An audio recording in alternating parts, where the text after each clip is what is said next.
राज्य महिला आयोग के अध्यक्ष ने सर्किट हाउस में की जन सुनवाई। राज्य महिला आयोग के अध्यक्ष के द्वारा महिलाओं की शिकायत को सुना गया।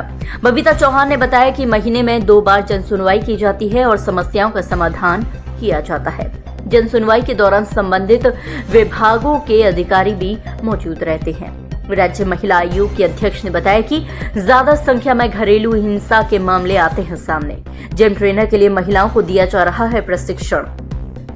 सुनवाई आज उद्देश्य है मेरा कि जितनी हमारी पीड़िता हैं, क्योंकि हमारे यहाँ महीने में 2 बार सुनवाई होती है और जितने हमारे पास केस आते हैं उनसे संबंधित अधिकारी हमारे यहाँ सब मौजूद रहते हैं और जितने जो भी समस्याएं हैं हम कोशिश करते हैं कि उनका तुरंत की तुरंत निस्तारण कराएं।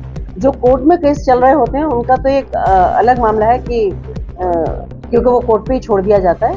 बाकी जो कोर्ट में नहीं है, जो पुलिस में है, जो पुलिस के द्वारा है या जो भी सेटिस्फाई नहीं है, तो उनकी हम पूरी मदद करते हैं और केसों का कोशिश करते हैं कि हम निस्तारण करें। जैसे अगर जैसे मैं लास्ट टाइम की बात बताऊं आपको कि मेरे पास 27 केस आए।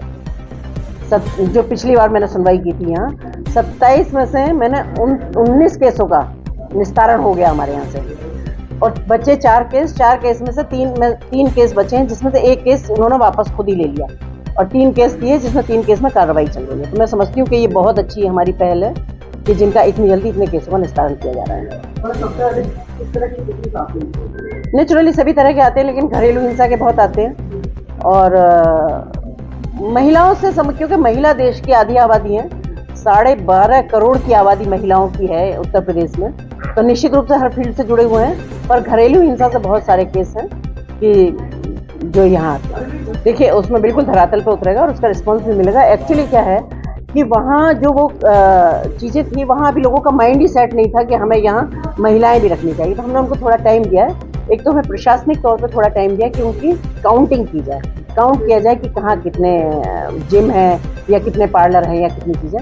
दूसरा ये भी है कि क्योंकि उनका माइंड सेट नहीं था, तो हो सकता है उनके साथ में ये प्रॉब्लम आ रही हो कि हम इसमें काम करने के लिए महिलाएं कहाँ से लाएं। तो इसके लिए हमने उनको थोड़ा टाइम दिया है और उसमें भी हमने उनसे कहा है कि अगर उनको महिलाएं नहीं मिल पाती हैं तो उनको महिलाएं हम देंगे, क्योंकि हमारे पास बहुत सारी सोशल ऑर्गेनाइजेशंस ऐसी हैं कि जिनमें महिलाओं को प्रशिक्षण दिया जा रहा है।